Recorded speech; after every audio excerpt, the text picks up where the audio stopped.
Good evening. I'm Letricia Ortega, and on behalf of La Coalición de Taos and the League of Women Voters New Mexico, I welcome you to the People's Forum for Taos mayoral candidates. Thank you to our moderators, Peggy Nelson and Sylvia Rodriguez, and to the candidates, Daniel Baroni, Pascualito Maestas, Genevieve Oswald, and Dustin Sweet, for joining us tonight. This evening is being recorded, and the links to the recording will appear in the chat box. It is respectful to recognize the uniqueness and enduring relationship that exists between Indigenous people and their traditional territories. We acknowledge that we are on the Indigenous historic homeland of the Red Willow people within the original territory of Taos Pueblo. This acknowledgement will oblige and as a reminder of our ongoing efforts to respectfully recognize, honor, reconcile, and partner with the Red Willow people whose land and water we benefit from in this great valley today. We named this the People's Forum because the questions we will pose to candidates have come from the people throughout our community.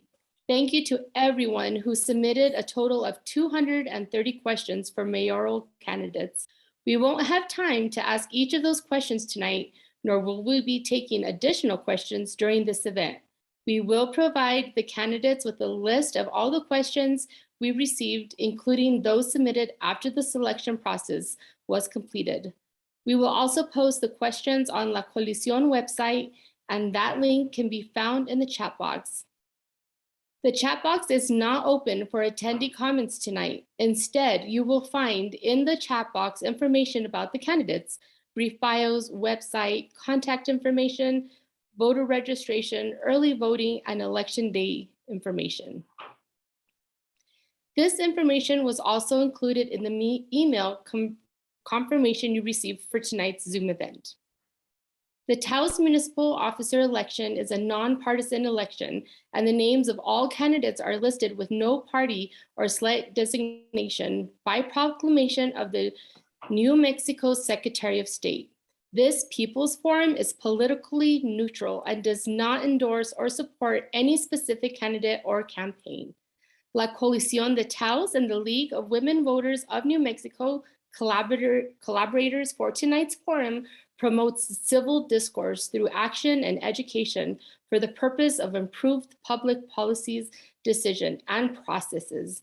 Civil discourse means, at a minimum, mutually respectful, courteous, constructive, and orderly communication.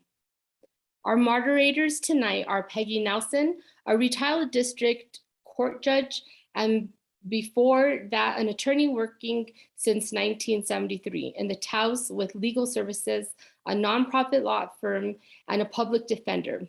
And Sylvia Rodriguez, a native Taosenia, a retired professor who lives in Valdez. Thank you both, and welcome everyone to the People's Forum. Yes, welcome. I'm Sylvia Rodriguez. Tonight's questions were solicited over 3 weeks via email, social media, word of mouth, public service announcements on local radio stations, flyers in area businesses, and in anuncios and ads in the Taos News. Once received, they were given to a team of curators who sorted them by topic and by the frequency with which a particular issue was raised. To try to cover as many topics as possible, the questions were often combined and expanded in scope. The questions we posed tonight were selected with the specific intent of helping voters make an informed choice of candidates.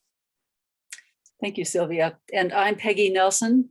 Questions this evening will be addressed to all candidates as well as to individual candidates. We will be asking questions in a set rotating order. Our timekeeper will display a card when there are 15 seconds remaining for any response, and will also display a card at time or time's up. At the time's up, the moderator will then say thank you, and the responding candidate will be muted by the webinar host. You just heard Letricia read a statement on civil discourse, and one of the tasks of the moderators will be to alert candidates if we think that the bounds of civil discourse have been violated.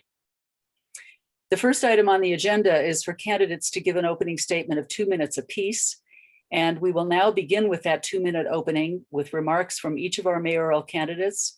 And candidate Baroni, you will be the first to begin. Thank you. Good evening. I'm Dan Baroni, and I have been honored to serve you as your mayor for the last 8 years. I would like to thank all those that helped in making this forum possible. It is important for the people to know their candidates. I am a man of commitment. I have been married to my wonderful wife, Della, for 41 years. My family of 3 kids with 9 energetic grandkids who are being raised right here in Taos. I have owned and operated a successful business for the last 32 years. I am committed to the people of Taos. We must work to continue to create good jobs, affordable housing, a growing economy, and support public safety so that the next generation can continue to grow and learn about our culture and unique local traditions. With the town of Taos, I have been instrumental in putting together a talented and hardworking staff that works fantastic together and has accomplished so many of your requests, including better roads, a safer place for our kids to play. We now have a fully staffed police department. We also have an incredible, dedicated 24/7 unionized fire department, more able to respond to the unexpected. It would not have been possible to be successful in all these issues if we were not committed to you, the people of Taos. During my term as mayor, we have successfully brought in $123 million to grant money to address the needs you requested for Taos. I am excited to talk about the issues during this forum and about fresh new ways I will continue to serve you if I'm elected. Thank you. Thank you. Candidate Maestas. Thank you. Thank you to La Coalición and Taos United for hosting this People's Forum and giving the people the opportunity to hear from the candidates and make informed decisions in this crucial election. I want to take this opportunity to honor my paternal grandparents, Francisco Frank Maestas and Rosabel Vigil Maestas, for giving me a sense of place and permanence during a childhood full of travel and change. To my maternal grandparents, Virginia Gigi Martinez Romero and Walter Romero, thank you for giving me a sense of tradition and pride that I could value even on the other side of the world. And thank you to my great-great-grandparents, Onofre Lujan and Santana Lucero of Taos Pueblo, for reminding me of the deep roots that exist in Taos and the need to work in partnership with extended family on the other side of the cattle guard. My name is Pascualito Maestas, and I'm running for mayor. I'm a military brat and US Navy veteran, and I am one of Taos's youth who returned home. My adult life has been one of service. My first meaningful job was a tutor with Rocky Mountain Youth Corps during my senior year at Taos High. Since then, I've devoted my life to this community in nonprofit work, in education, and in local government. I volunteer on several boards, including the Taos County Economic Development Corporation, the Taos Arts Council, and Rocky Mountain Youth Corps, where I once served as a Corps member. Tonight, I want to talk to you about the future and the vision I have for Taos, a vision that prioritizes the needs of people that live here, where meaningful work with dignity and a living wage is not a fantasy, where a modest home where we can raise our children is not out of reach, where we live in harmony with the land, protect our water, and live sustainably, and where people look to local government with real trust. I look into the eyes of the people I meet every day, and I know that we have what it takes to set an example for how to live for the rest of the nation.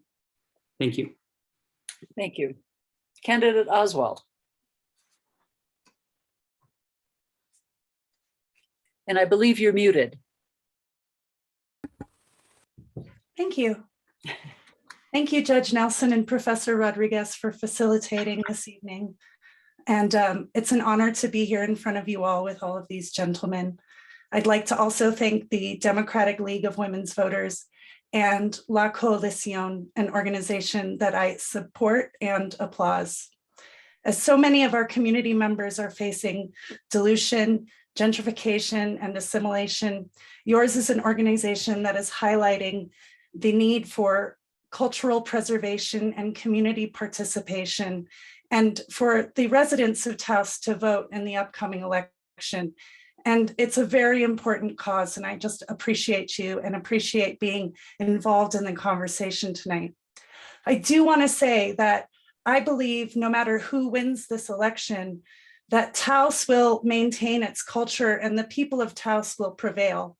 And I say that because I'm from here and I know the history of our community and I know the people who've been a part of writing that history. Taoseños are fighters and survivors. Taoseños have survived colonization and the Pueblo Revolt. They've survived smallpox and the Taos Revolt. Taoseños have survived drought and the long, long time of the Dust Bowl. We've also survived the Solar Fest and Taos Vortex, communes and Dennis Hopper, as well as Rick Bellis. And Taoseños will survive COVID-19 and our continued reputation as a destination location because it's such a beautiful place with a deep and rich history. I look forward to sharing my ideas with you tonight about a livable Taos where all Taoseños prevail and culture survives. Thank you. Candidate Sweet. Friends, gente, Taoseños, thanks for coming out tonight. I'm really happy to see everyone here. I'm really happy to be part of the process. There's a lot of minute differences between your candidates this evening, and it's interesting to highlight all of them and to be able to look at it from the side. For those of you who don't know me, you probably don't want to. For those of you who do, nice to see you. If you'd like to say hi to me while I'm out in the world, you're always welcome. That's my opening statement. Let's get started. Thank you. Sylvia. The first question is, given 8 years of experience with the current town manager, what can we expect of you and the town manager you appoint when it comes to ensuring transparency and public input during your administration? Candidate Barone, you go first. Yeah. Thank you. You know, with the 8 years of experience, you know, it's unfortunate that Mr. Bellis will be leaving us. He's been a big part of our community. He's been a big part on carrying out initiatives that the council has directed him to do. And it is an opportunity for him now to step back, but we'll be going out for a nationwide search for a new manager with priorities of somebody that has either lived in Taos or lives in Taos, and to try to get people in the community to sit on that panel, to be able to help in the hiring process or vetting process, so that the number of applications can be dwindled down to 3 or 4 for me to make a decision on who to bring to the council for ratification, so that we continue to have that opportunity and get better information out to the community.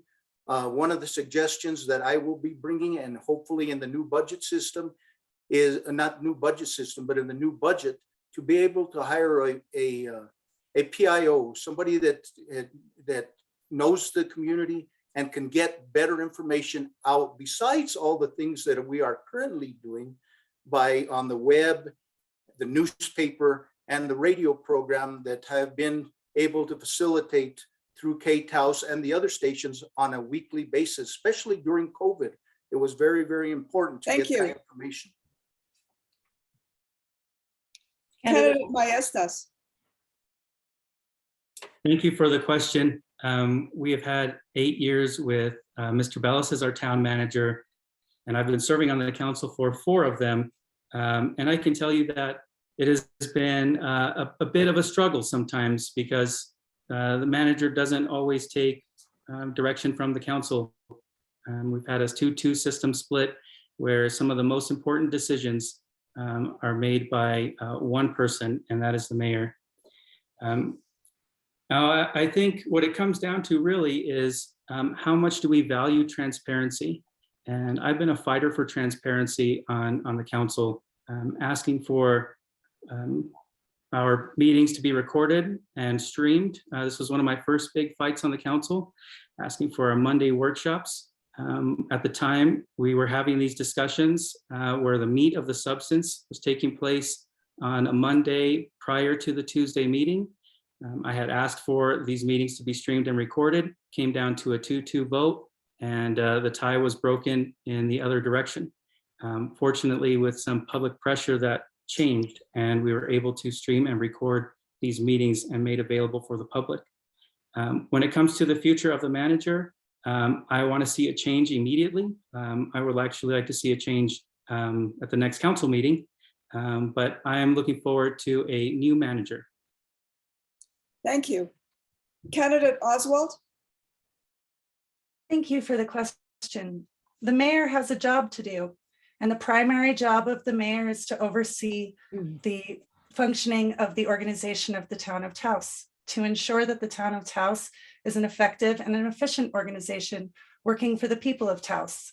The mayor oversees the manager, gives the manager guidance, and makes sure that the manager is operating with best practices to keep the staff of the town of Taos efficient and effective, empowered to do their jobs.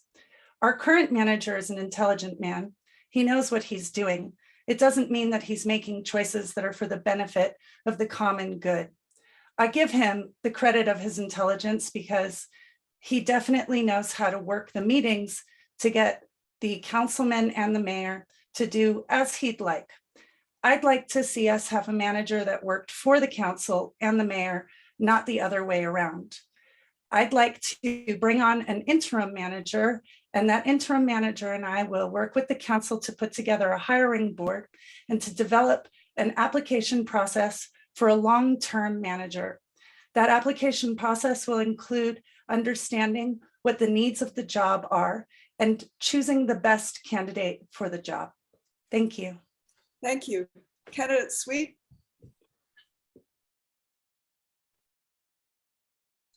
Candidate Sweet? His block appears to be frozen.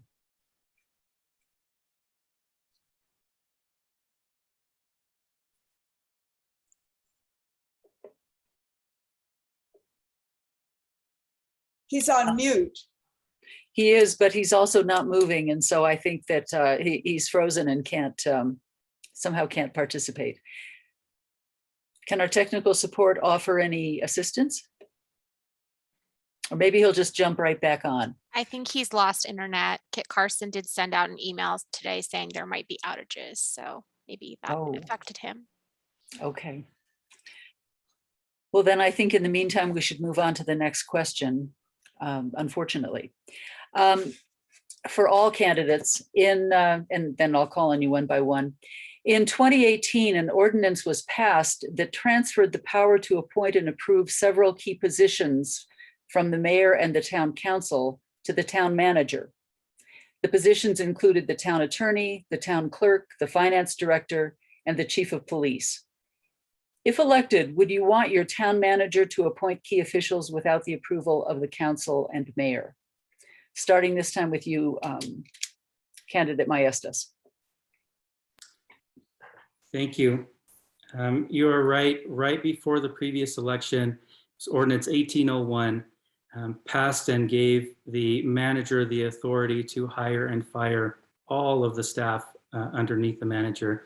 Previously, the ordinance read that the council ratified the appointments made by the manager for each of the positions.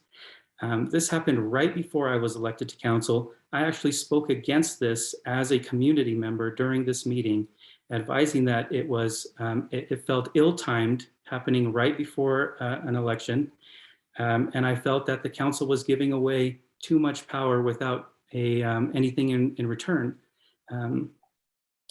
Right now, as you say, the manager has full power for all of these positions under, and that's something that I would like to see change. I think we need a rebalance of the power differential between the mayor and the council. There were other changes in 1801. If you've read it, it's a very long ordinance, about 70-something pages. There are a few other changes I would like to see in there. This is what we call the personnel ordinance. I don't have the time to get into it tonight, but this is a very big one. Governs everything that we do with our employees and our staff. I'm looking forward to having that discussion further. Thank you. Thank you. Candidate Oswald. I think to answer this question, I would ask another question, which is, what's the best practice for the organization and the community?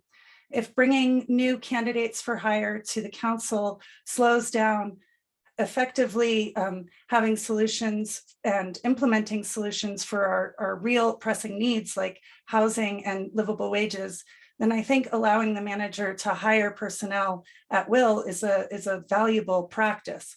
But if bringing these candidates in front of the council enables us to have more honesty and more due process and to provide the hires with more support like a contract, then that's probably the best practice. So I would probably ask the council what they would prefer and then go from there. Thank you.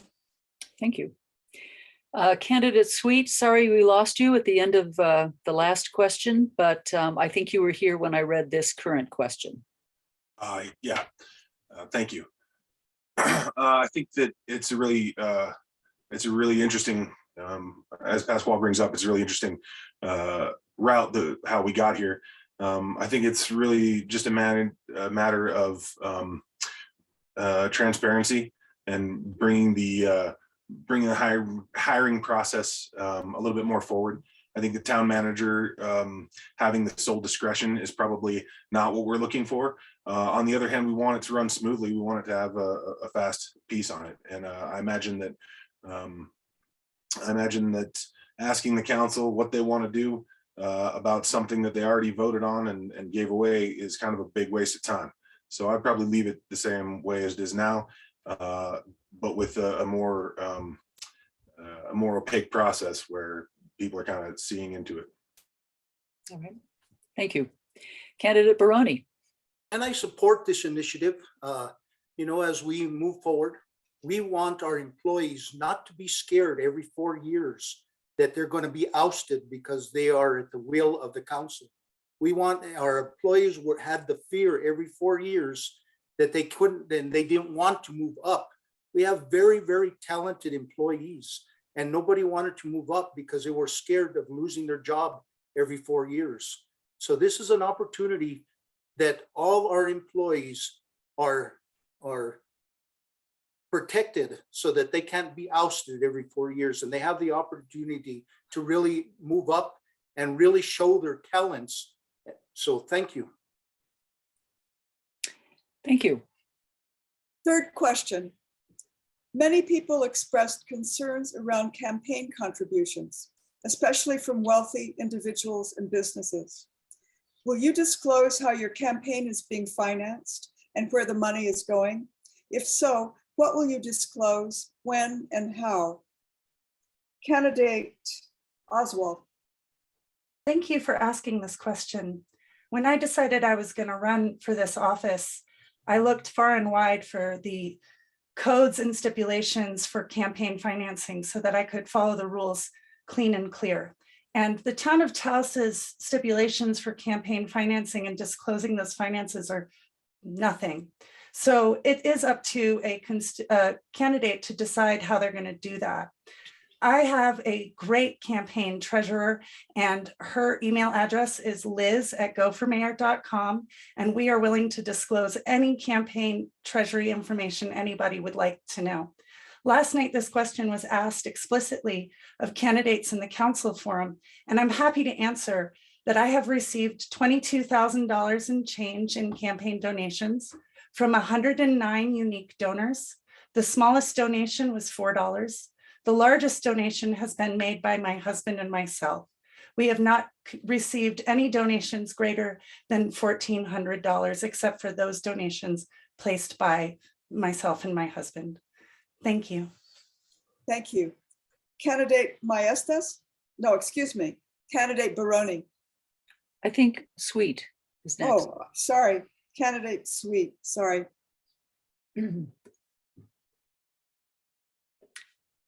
I think he fell off once again. Oh dear. Well, then we go on to candidate Baroni. Up to this point, I have funded my own campaign. I don't, at this point, don't owe anybody anything. So if additional donations come in, we will report them. If we want to change the statute on how it is done, we need to go, I believe this is a legislative way to change it, and we can get it changed. There's not a problem there. Right.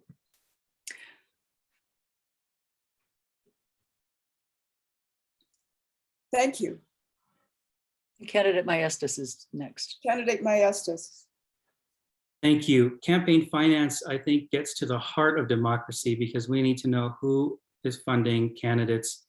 As a campaign treasurer for Antoinette Brush during her run for commissioner, I learned the system, the campaign finance information system with the Secretary of State. And it's a very good system that prioritizes the release of information from candidates.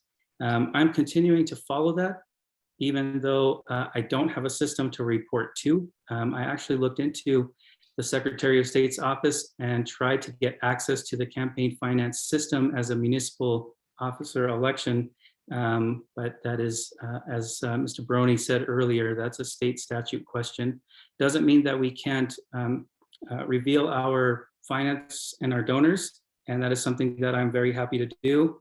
I did this during my run for council. I had a spreadsheet on my website, and it had all of my expenditures and donations from my supporters.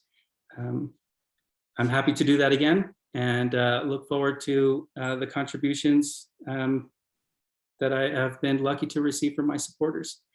I will also say that I am required to report everything to the IRS because I went this additional route to get a 504 nonprofit status so I can collect donations.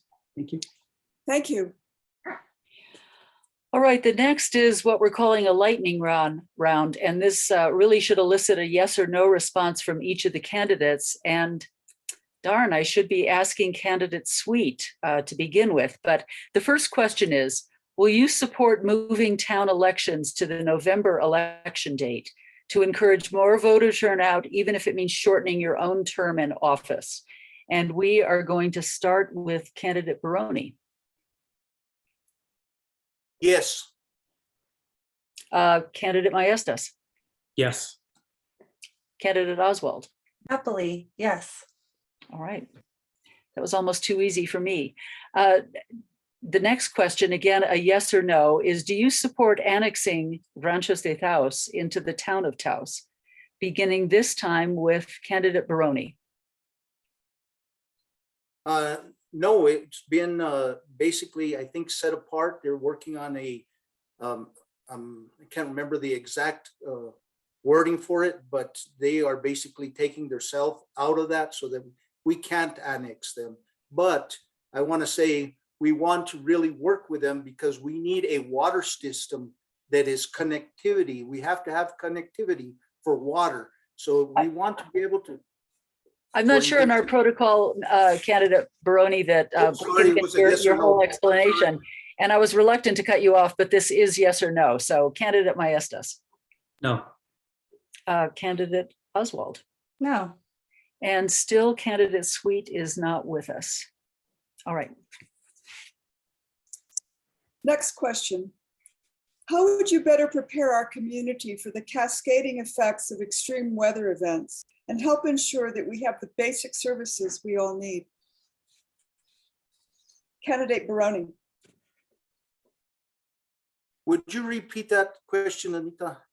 Yes, Thank you. it's Sylvia.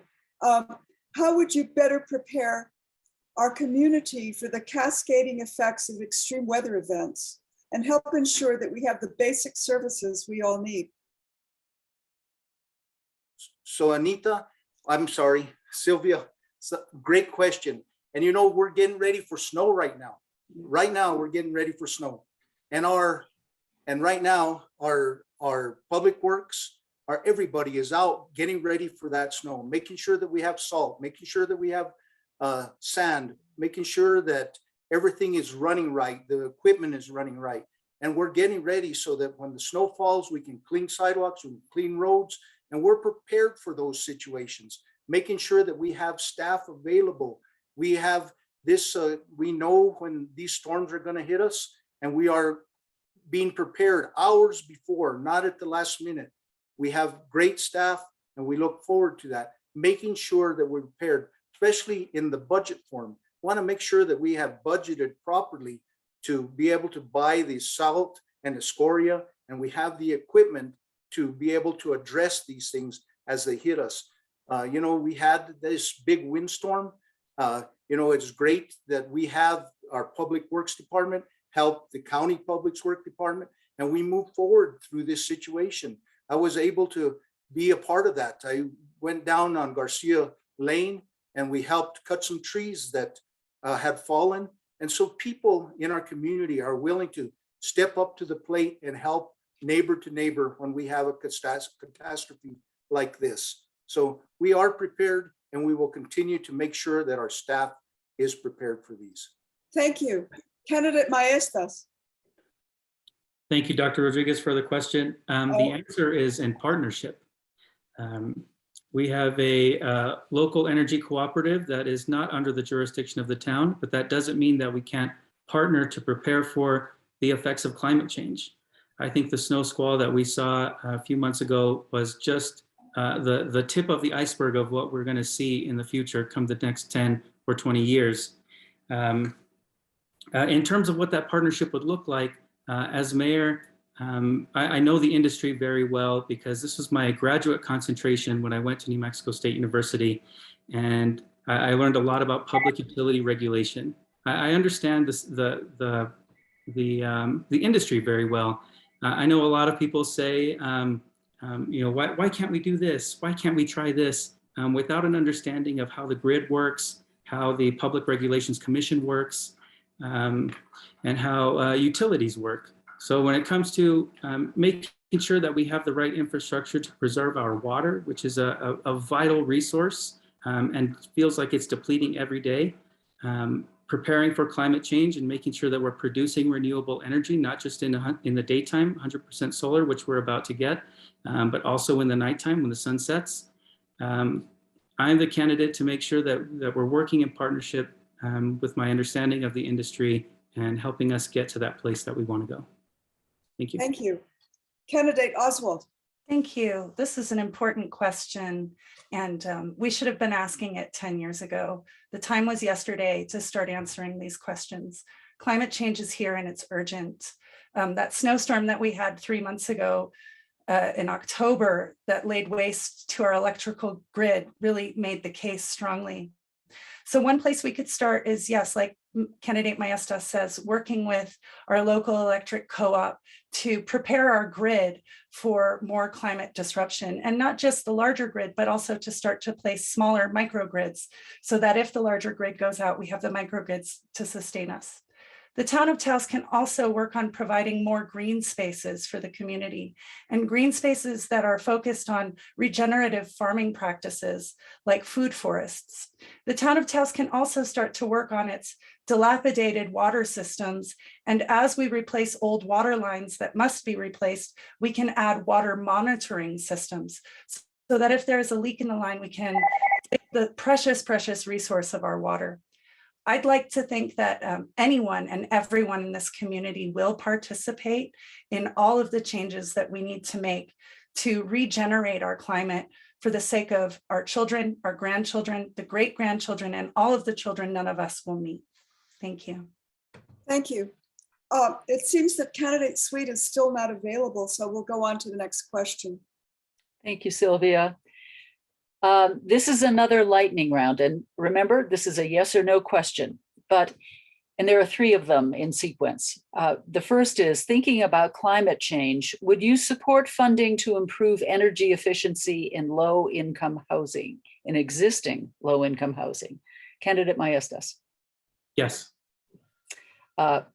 Candidate Oswald. Yes. Candidate Baroni. Yes. And the next is, thinking about climate change, would you add or change building codes to require energy efficiency in new construction? Again, Candidate Maestas. Big yes. Candidate Oswald. Without question, yes. And Candidate Baroni. Yes. Thank you. Thank you all very much for that. And the third is thinking about climate change again. Would you commit resources to work with the Pueblo, County, Forest Service, and BLM to mitigate the threat of wildfire? Candidate Maestas. Yes. Candidate Oswald. Yes. Candidate Baroni. Yes, if we're allowed open. Yes or no? Yes. Okay, thank you very much. Next question. Taos has long been reliant on tourism, resulting in seasonal ebbs and flows in the health of the economy, recessionary pressures, and few opportunities for our residents to access middle-class wages. What specific non-tourism-based economic opportunities have you identified? And how would your administration help to diversify, localize, and stabilize our economy? Candidate Oswald.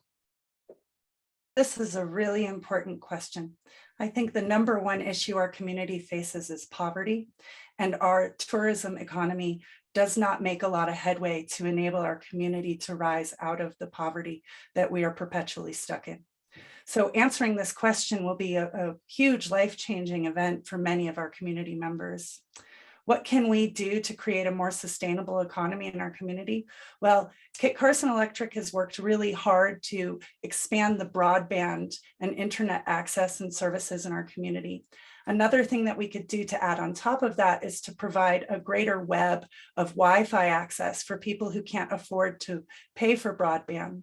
And when we provide more access to internet, then we enable people to have higher paying tech jobs. But those aren't the only jobs that we can provide. The Taos Business and Tech Park that this current administration has talked about developing for years will be an asset to our community.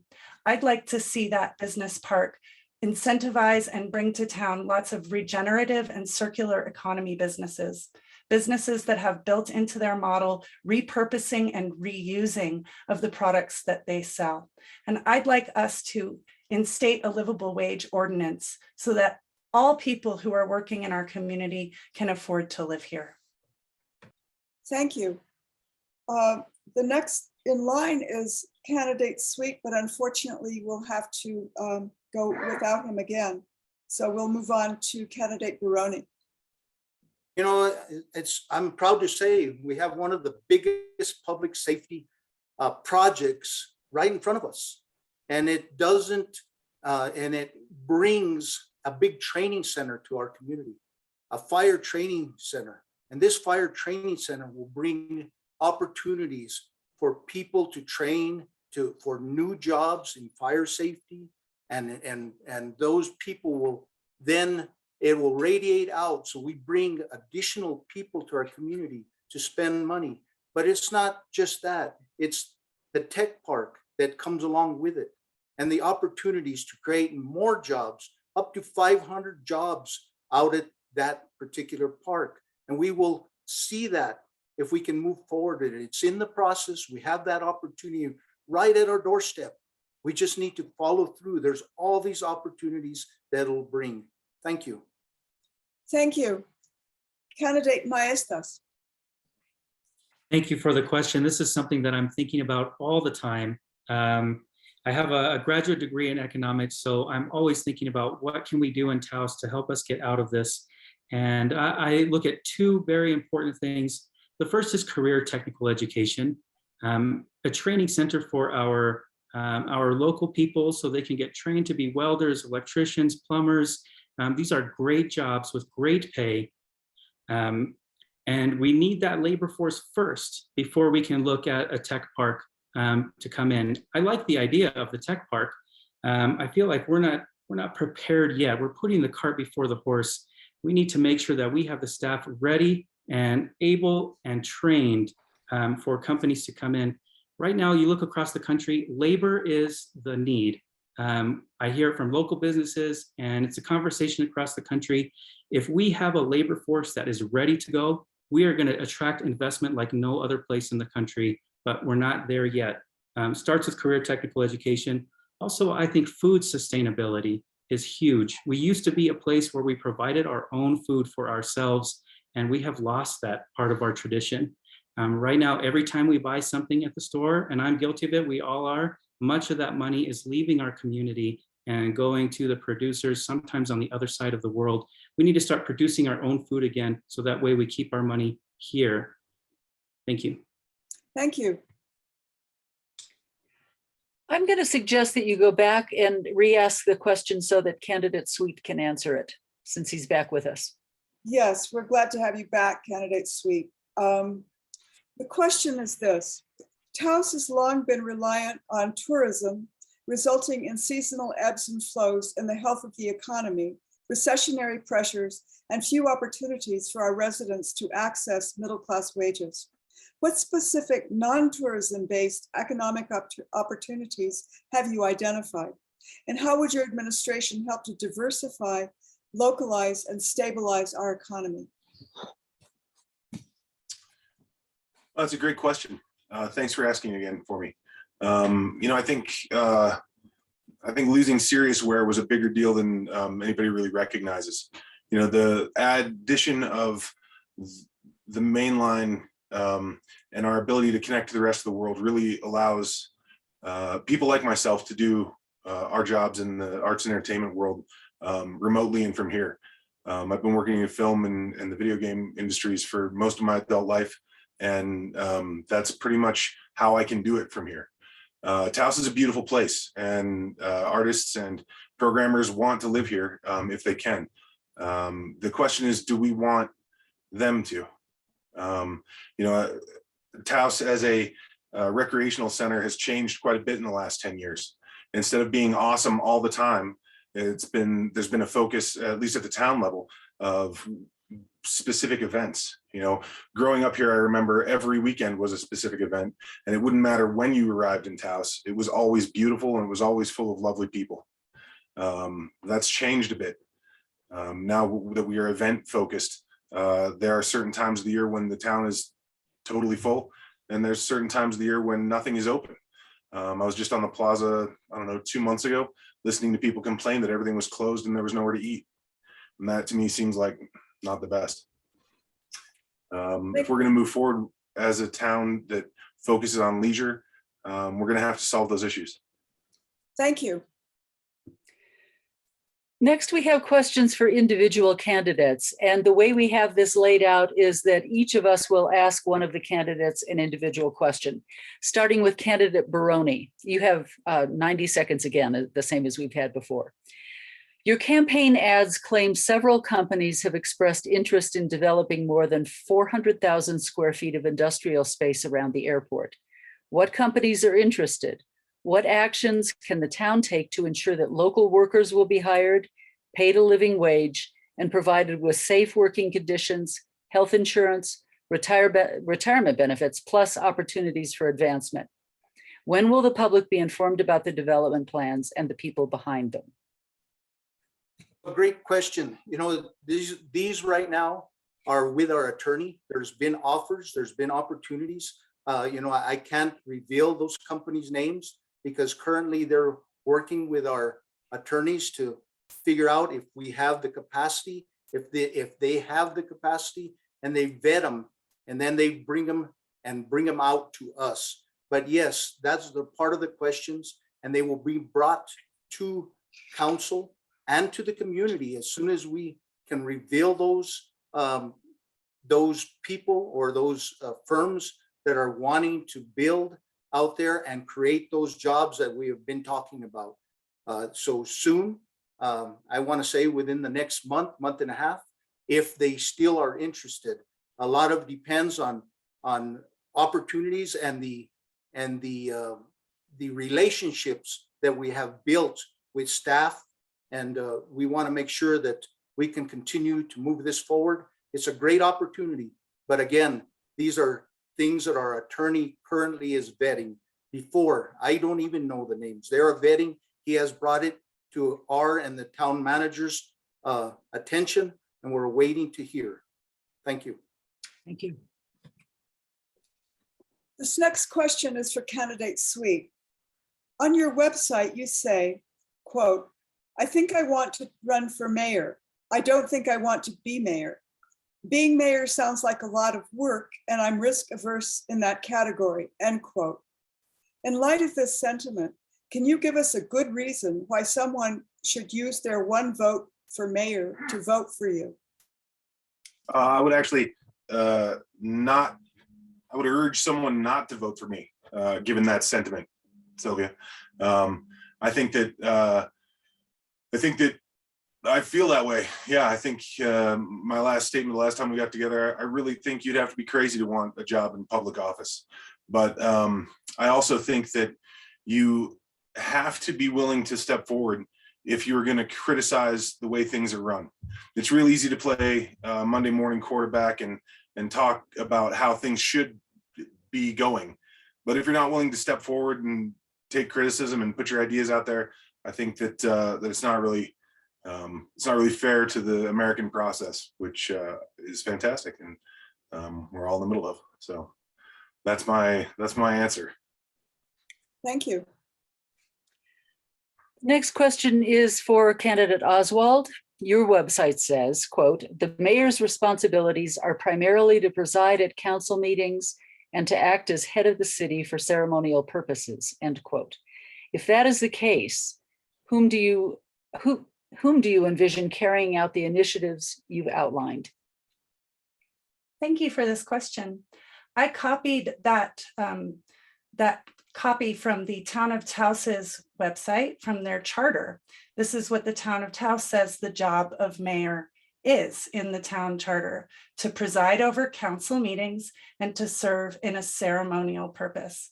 Now, I know that the job of mayor is more than that the job of mayor is to oversee the entire organization and operations of the Town of Taos, and to assure that the town manager is fulfilling their role in enabling and empowering the town staff to be an efficient and effective organization serving the citizens of this community. I put that on the website so that a question like this could be asked of me, so that our community could know that our town charter needs to be rewritten. We have an opportunity to rewrite our town charter under a home rule charter, and that's something I'd really like to do if elected. One of the things a home rule charter will do will provide the citizens an opportunity to put things on the agenda if they'd like, and to also repeal or to reform ordinances that they disagree with. A home rule charter will also enable us to limit terms of elected officials and restructure the organization if we like, making the mayor a non-voting member or adding another voting member to the council. So thank you for that question. I'm really glad I had an opportunity to answer it. Thank you.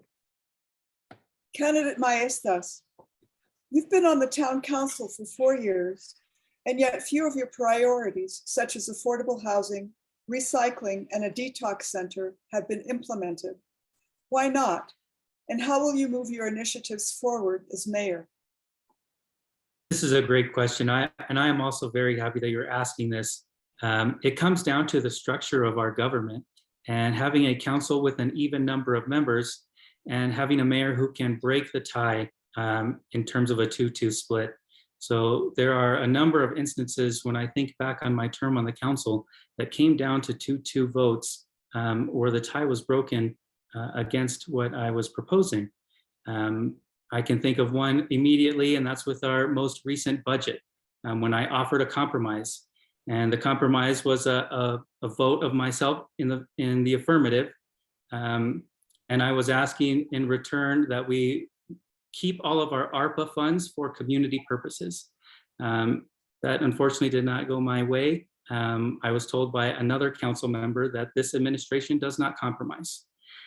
So I've been stuck in this situation for 4 years with an administration that doesn't want to reach out to the other side of the aisle and create consensus. And unfortunately, that's the way that the system is. Now, I appreciate candidate Oswald's discussion of home rule, because I think home rule is a direction that Taos needs to move so that we can make sure that this change is fixed and no other mayor or council has this power dynamic that we see with the current administration. Thank you. The next question goes to all of you, and it is one by one, of course. Do you support funds going to the airport expansion while the immediate needs of the people, such as housing, food, and a detox center, continue to go unmet. And we are going to start with candidate Baroni.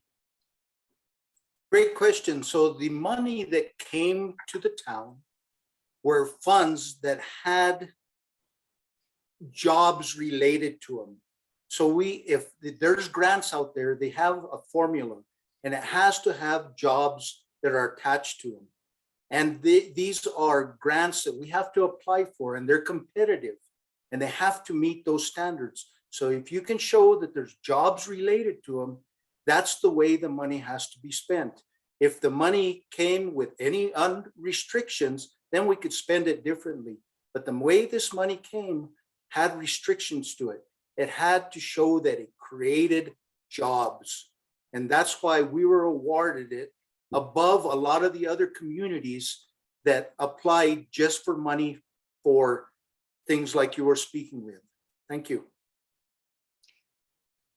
Thank you. Candidate Maestas. Thank you for this question. This is something that I have been very vocal about. Some of the money must go out to the airport, and those are some of the FAA grants, but that's not true of all of the money.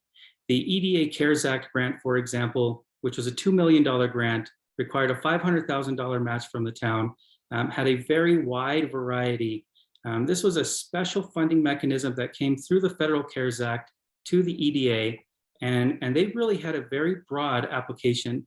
I mean, we just have to look at the other communities that applied for the same exact grant money and see how they used it. They expanded broadband at a time when our students were at home learning at school. Our neighbors to the south in Española used it for a workforce training center, a pipe fitting training center, something that can bring real jobs with very good money. Other communities used it for a huge variety of things, and this is across the country. So it's a matter of priorities. You know, it's what we want to focus on. And while some of this grant money does need to go out to the airport, the fact of the matter is we are spending and asking our staff to spend time and effort to apply for very specific grants for the airport. There's money out there for housing. There's money out there for a detox center. We need to reprioritize what our staff is working on and ask them apply for some of these other grants because we have real community needs right now. Thank you. Thank you. Candidate Oswald. What we're doing clearly isn't working. The fact that the annual budget has grown 300% over the duration of the current administration's tenure, and we still don't have enough housing inventory in our community is not applaudable. And would I support funds being sent out to the airport over these other more pressing urgent needs in our community? No. However, the airport is a juggernaut of a project and it's not going to finish. We have to figure out how to do both and more. We have to enable our staff to be able to do their jobs effectively and efficiently. The grant writing department is a skillful department. If there were more people in that department and more people on staff in public works, we could garner more grants for more projects and see them fulfilled. That's what I'd like to do. I'd like to see the town of Taos as an organization that is fully functioning, fully staffed, and working fully for the community. Thank you. Thank you. Candidate Sweet. Yeah, great question. It does all drive down to priority. I see the last administration really prioritized jobs and saw a real opportunity to create jobs out at the airport and moved on that. I think that's not a mistake. All of the other problems that we're having with housing and so on is all related to how much income we're bringing in. You know, right now Taos is reaching outside of itself to get income from other places, but we're not creating anything here. And until we are creating value here and exporting that value, reaching out for money from other places is just kind of a waste of time. It's not a closed economic loop, and it really wastes valuable brain power that could be focused on us creating living jobs and living wages here. The detox center takes probably first priority in my mind, simply because it's such a personal problem. Every one of our families is touched by it somehow, and taking care of the community seems like one of those relationship pieces that the town can do real easily. There's a real NIMBY problem here right now. Nobody wants it in their backyard. But if we're gonna be the leaders of the county, then we need to step up and lead. That's my answer. Thank you. Next question. What solutions will you propose to increase the entire range of affordable housing options in Taos? Candidate Maestas. Thank you. This is the #1 issue in Taos right now, and we're seeing it in all of our community surveys, including the comprehensive plan and the Chamber of Commerce's survey last year. Affordable housing is making it difficult for people not just to live, but it's making it difficult for businesses to find people to hire, and it is something that we need to address immediately. I've been talking a lot about the community land trust. I think that's one idea to help stabilize some housing prices that are in the community land trust and give people an option for home ownership. If somebody wants to own a home and the land underneath, that's fine. There are options out there for them. But for somebody who is trapped in the cycle of rent and they can't get out because they can't build enough equity so they can put a down payment, this is an option for them. But it's not the fix all, right? This is a national problem. We have to look at a high value transfer tax, something instituted already in Santa Fe. So that way for homes that are sold over a certain amount, 400,000, 500,000, we apply an additional tax burden and use that money to fund other affordable housing projects. And both of these ideas are not new ideas. They are in our affordable housing master plan that the council approved. Lots of suggestions from North Central New Mexico Economic Development Department. However, no action has been taken to address some of the ideas that have been provided by North Central in this report. Thank you. Thank you. Candidate Oswald. It would be so exciting for our community to be able to move on to talking about something else because we figured out a way to address this issue. And the biggest part of this issue is that there's no inventory, and it looks like building new inventory prices most of the residents of this community out of opportunity. This isn't a problem solely in our community. As Council Maestas said, it's nationwide and maybe even worldwide. I have been on the phone recently a few times with the head of the Housing Authority in Vail, Colorado, discussing a very interesting project that they have there. And it's a deed restriction project, which is basically a housing occupancy agreement. And that agreement says that the community will buy the deed from the homeowner for a percentage of the price of the home, and that home will go in perpetuity into an occupancy agreement that says the home has to be lived in by someone who works 30 or more hours a week in the county.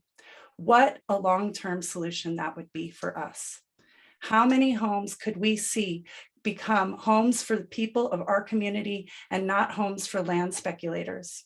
The other amazing thing about this program is that that money that is used to buy the deed by the town can be used as the down payment on the home. Thank you. Candidate Sweet.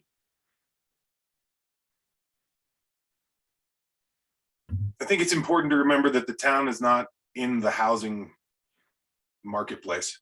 You know, what we can do as a town is work with zoning, define what kind of neighborhoods we want where, and how we want things structured and how we want things built. I think looking to the town for an answer to how individual landowners are going to respond to having their land bought and sold is wrong-headed. I think that there are I think there's a lot of talk about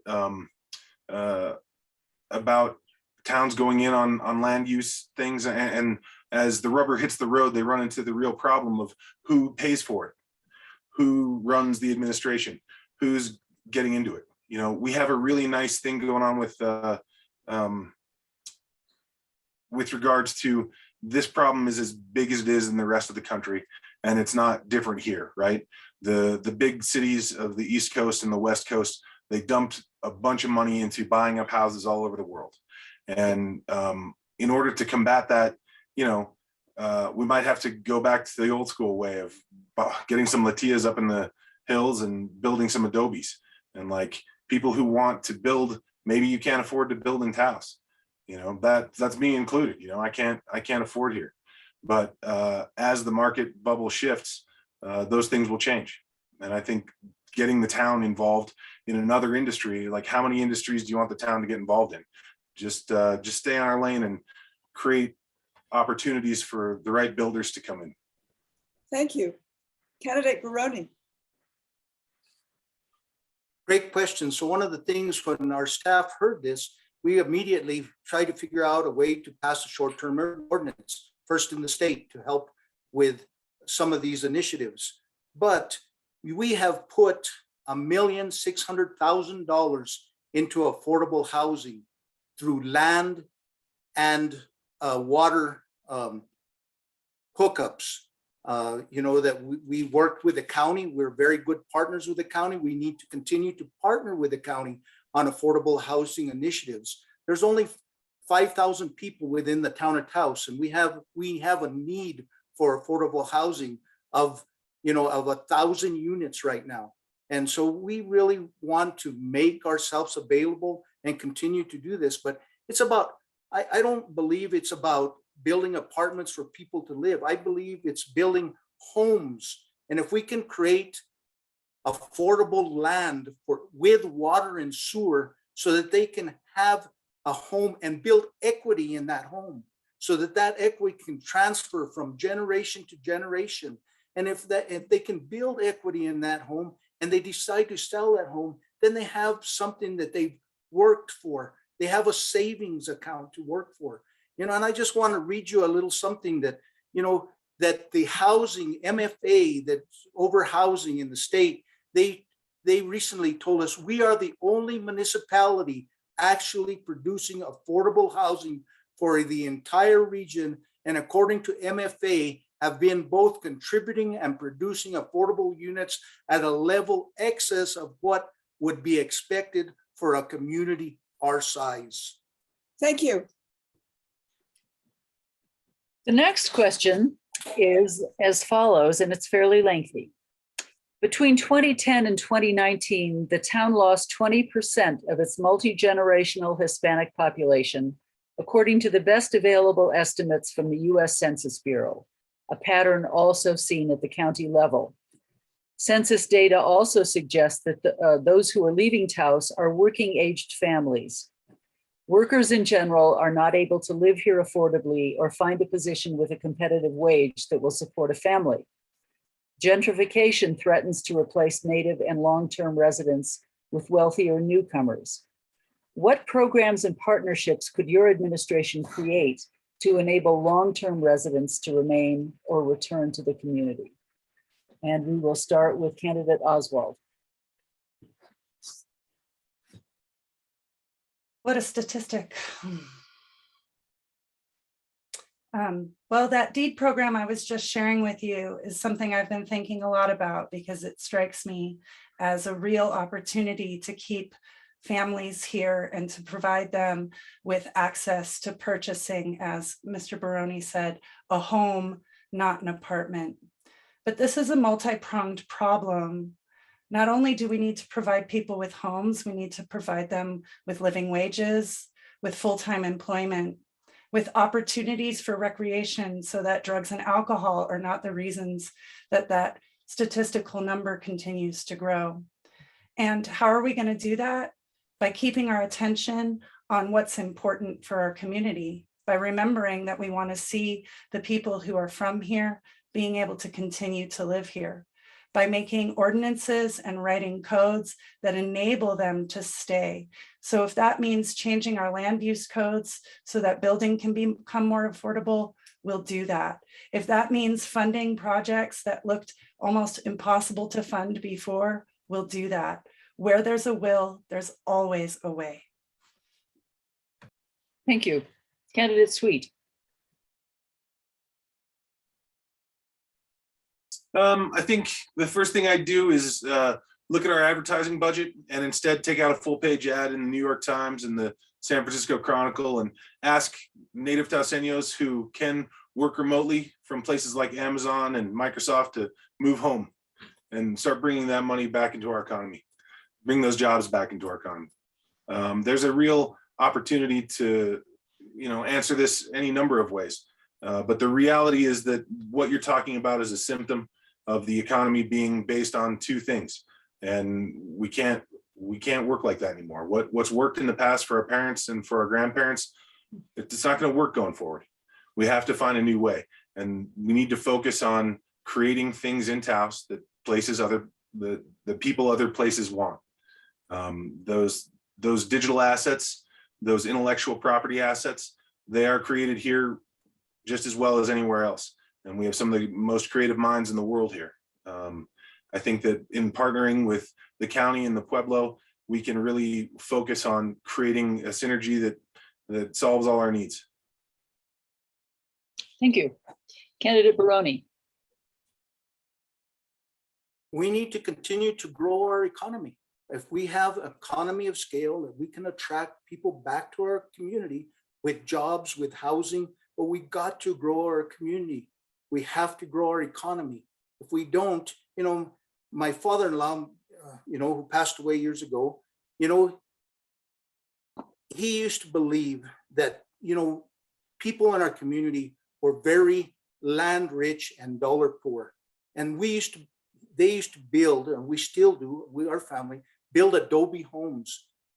And, it was a way to build a house out of the land that you lived on. You were able to build those adobes and stack those adobes yourself without having to have a cost to it.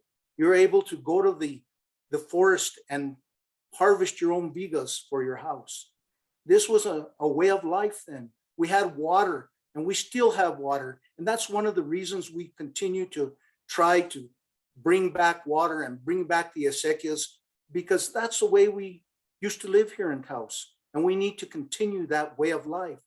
But we have to have economy to bring back those young, educated people that have graduated from here and have gone on and got degrees. We got to find an economy that will support them here and bring them back here. Thank you. Candidate Maestas. Thank you. The answer to this is also partnership. I've spoken to many contractors who say that they would be very happy to work at a reduced rate and build homes that are much more affordable.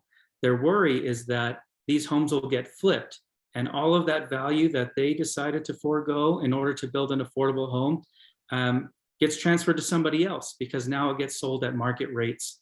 So if there is a mechanism that keeps a home price stable, there are contractors out there ready to work for reduced rates to make sure that these homes are stable at a stable price and are affordable for our local people. The housing industry is boom and bust, and right now it's boom. Everybody's making a lot of money, but come the bust, if we have a contractors cooperative that says, if you guarantee that you're going to work at a reduced rate, we will guarantee that we will have work for you when the bust comes. So that way we have homes for our school teachers, homes for our nurses, because that is how we are threatened as a community when we can't fill our positions at the school district, and when we have to rely on traveling nurses. Our hospital is threatened, our schools are threatened, and if we don't have a robust hospital and a strong school district, nobody's going to want to move here, and nobody's going to want to live here. Thank you. Next question is another lightning round, which means that it's a yes/no question. It has two parts to it. The first part is, do you support a $15 minimum wage? Candidate Sweet. Yes, I support a $15 minimum wage, but I support it by. That's the one answer, yes or no? I think the town takes leadership.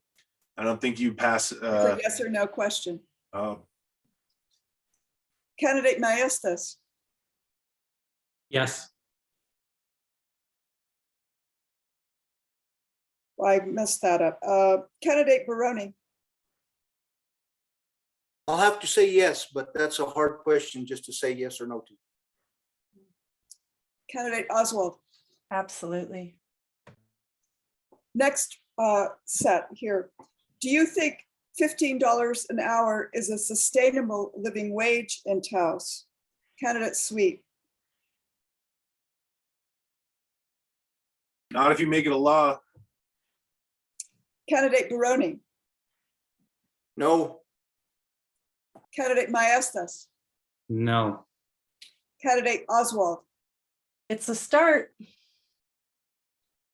Thank you. The next question is as follows. Please tell us your position on reopening the recycling center and whether you think it should be a resource of revenue or a service to the community, starting with candidate Baroni. You know, we have passed an 8-point resolution to make it and help get it open. We are in the process of getting it open. We voted to get it open.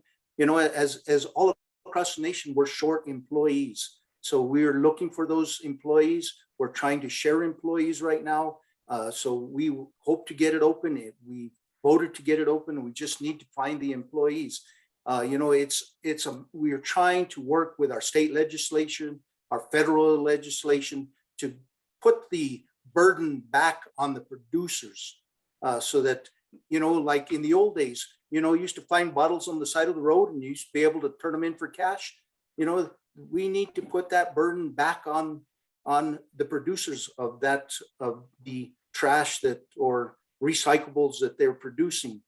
And we will continue to find ways with partnerships. We have to partner with all the local municipalities to get this done. It's not a thing that the town can do alone. We have to have partners. And the county has been very vocal that they are willing to help.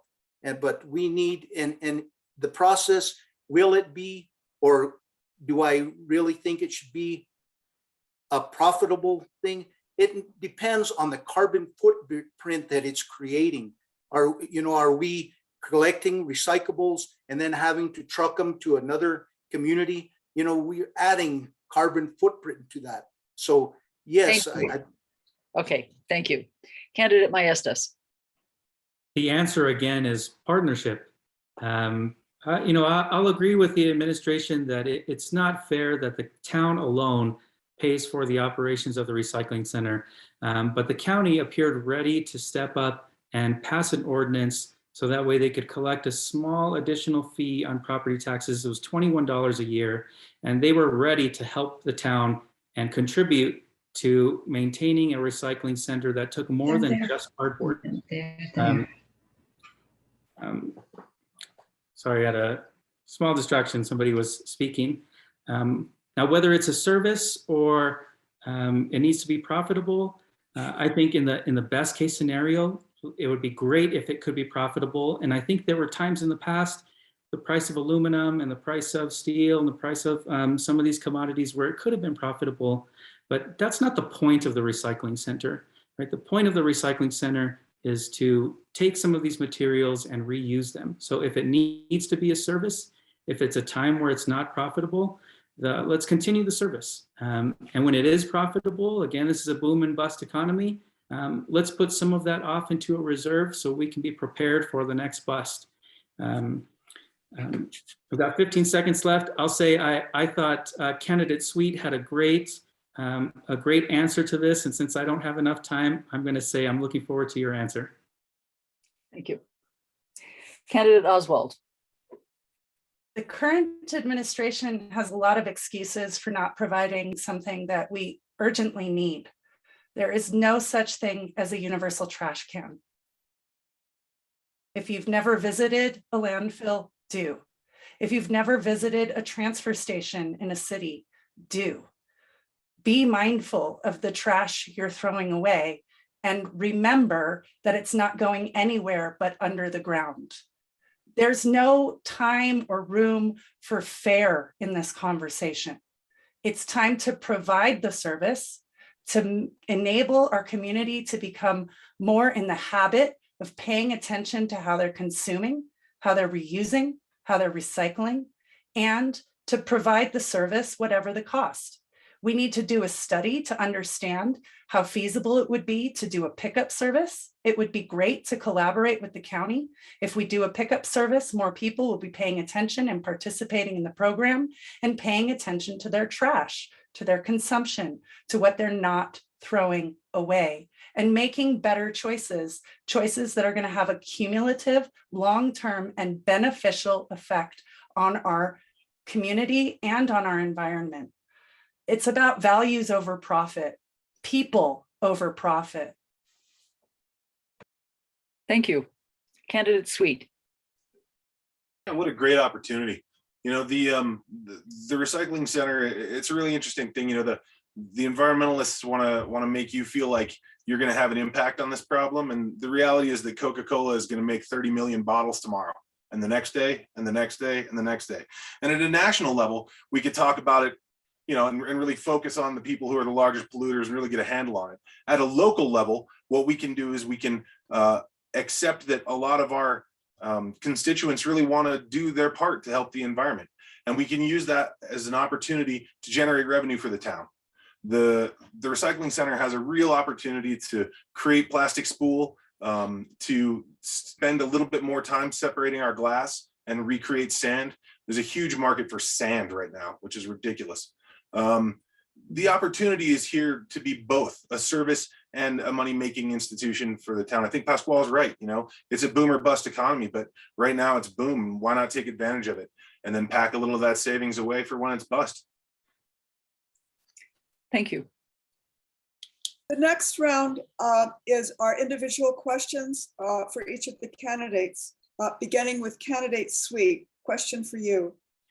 During the Taos News Forum, you proposed that businesses could be developed to reuse or manufacture new products from recycled materials. What sort of manufacturing do you envision? Can you envision? And what evidence do you have from other towns and cities that recycling could be sustainable, job-producing business in a place like Taos? Oh gosh, what a great question. I think that there's a couple of real hurdles to be handled in terms of glass recycling. Different kinds of glass have different melting point, and you can't, once you get them all bungled up, they won't melt the same. So you have to do it in small batches, and you have to sort it beforehand, which kind of becomes a job, but it's a job that a computer-aided machine can do pretty easily. As that moves forward, what you can do is burn glass rod. And I'm not suggesting that we create a giant glass distillery, but we could make a small place that was providing small enough pieces of glass rod so that local artisans could have access to the tools that they would need to move forward. There's hempcrete that's being produced. There's some interesting things that are happening with trash in the world of creating building materials.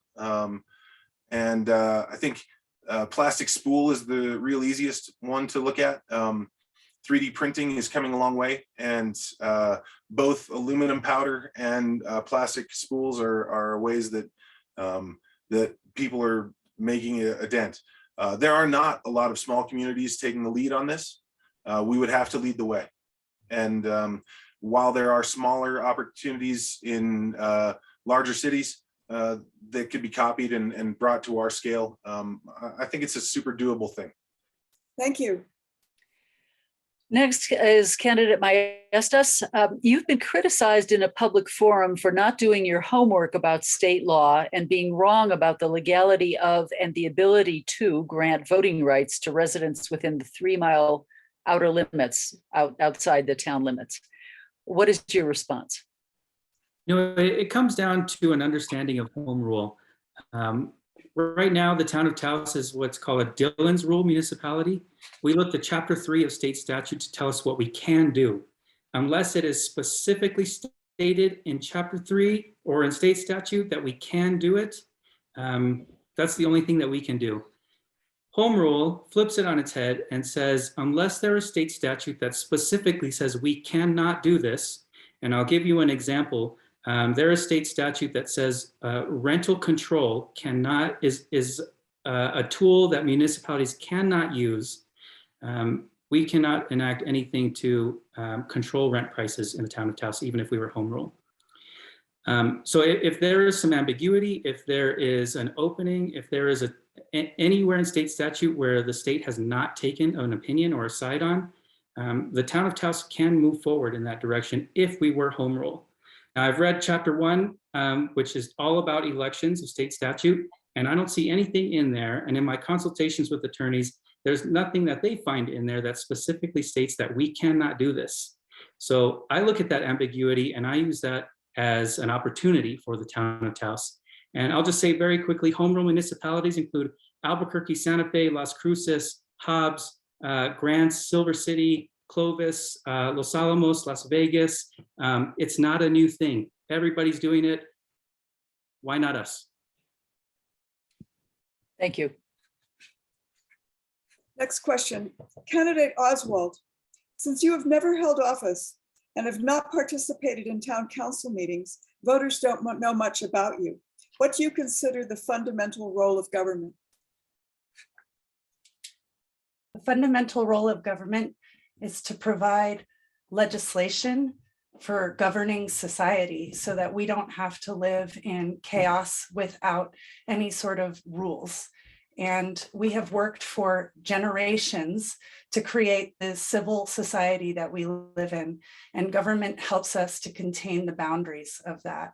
I have participated in town council meetings. It's hard to know that during current town council meetings because they're all virtual. And unless you sign up ahead of time with the desire to speak, other attendants don't know you're there. So you can participate and be present at every council meeting and no one will know you're there. I participated at council meetings since I was a teenager because I have been a town resident my whole life, and town decisions, they matter in my life. They govern my life. Those laws I have to abide by. And it makes me wonder, why do we instate laws if people aren't going to abide by them? I'm really curious why Mayor Baroni has candidate banners hanging on heavy equipment on public works projects right now. It makes me question your ethics, and it definitely doesn't enable me to trust you. Thank you. Candidate Baroni, do you or your family own property that would be affected by the town's plan to expand the airport and extend water and sewer lines out to the airport industrial zone? No, ma'am, I do not. I own the sawmill and a little piece of property right behind it, where we are very fortunate, that my wife and kids have been able to have 2 greenhouses and grow and raise all their food for our community, and actually raise some beef and a few swine and chickens. So, we know about growing our own food. We continue to grow our own food, but no, the furthest we go in that direction is at the sawmill. Thank you for the question. Thank you. We've been told by the timekeepers that we can't do any more questions, but we're ready for closing statements from each of the candidates. And for that, you'll have 90 seconds once again. And Candidate Baroni, we are once again beginning with you. Thank you. In closing, I just want to thank you for bringing me your concerns. We and the town staff are proud that we have been able to successfully bring you economic growth, better paying jobs, a safer place to live, and opportunities for affordable housing. We will continue to use our relationships to help bring the federal and state monies that have come available for projects such as roads, water, wastewater infrastructure, and affordable housing, as well as money to create new opportunities for our youth and to strengthen our community. We truly value your input and will continue to be transparent as we move your needs forward. Vote Dan Baroni for mayor. Thank you. Candidate Maestas. Thank you. Tonight, you have heard from me about how I intend to make the vision I have for Taos a reality. These are not platitudes, but plans. And with your vote and support, we will work to make the vision true. As your working mayor, I will lead from the front and share the load. I believe that true leadership is proven not by the actions of the leader, but by the growth and development of those whom the leader mentors. I'm proud of Bianca Gonzalez, a Rocky Mountain Youth Corps member from the first crew I supervised, who I later hired as supervisor, and who led the first majority female conservation crew with women as both supervisor and crew leader. She has since joined me on the board of directors. I'm proud of the students I had the opportunity to meet, like Jeffrey Gossner, who you may have read about in the latest edition of the Taos News, who are accomplishing their goals and making lives for themselves. And I'm proud of all of our community members that are undertaking the incredible work to break generational traumas for their children and the generations that follow. This is not just a campaign, it's a movement of people. And together we will democratize local government, prioritize local needs, and realize the vision of the future. Join the movement, vote Maestas for mayor. Thank you very much. Candidate Oswald. Again, I'm really grateful to have been here tonight and to continue to be in this important community conversation. As I was saying in my opening, I believe that the people and the cultures of Taos will survive because Taoseños are fighters and survivors. And I consider myself proud to be a Taoseño, to be raised in a community where I was taught to fight for things I believe in. And that's why I'm in this race. I'm in this race to fight for a livable wage ordinance, to fight for real solutions to affordable housing, improvements to infrastructure like a dog park, and honesty and integrity in our leadership. I'd like to see leaders who have values, that they live in the world and listen to their community and provide their community with the services that the town is meant to provide them with. So please join me and let's build a livable Taos for ourselves and everyone in the future. Thank you. Candidate Sweet. Thank you all so much for having me and putting up with my process. I really think we've seen some interesting points of view tonight on a bunch of different problems. We've watched some of the smartest people in town struggle reading off a screen, and we've had an opportunity to really kind of go into some of the issues that are very important to all of us. Regardless of who ends up being chosen, the relationships that we continue to create as a community from person to person, both in the town and extensionally out through the county and to the Pueblo, those relationships are what make Taos. And I think, there's a real opportunity for us looking forward to shape the future of Taos. Each one of these candidates is good in their own way. I like them all. I really would urge you not just to go out and vote on your own, but to drag your friends along. Get your kids, drag your cousin, go out and vote. Thank you. Thank you. And thank you all. And I believe we're now going to hear from Letricia once again. Because of technical issues with Kit Carson Electric, candidate Sweet has not been able to participate fully. We will be providing him with the questions he missed in writing and will send his answers tonight to tonight's participants when they are available. Thank you again, candidates, moderators, and all of you who have attended this forum. You can access a recording of this event at La Coalición's website, lacoalicióndetaos.com, and our YouTube channel. Links will be in our chat box. Municipal elections are important, and yet historically, voter turnout is very low. Less than 27% of registered voters voted in 2018 Taos municipal elections. So this year, get registered and vote. Buenas noches. Thank you all. Thank you. Thank you all. Thank you all. That was very kind of you. Yeah.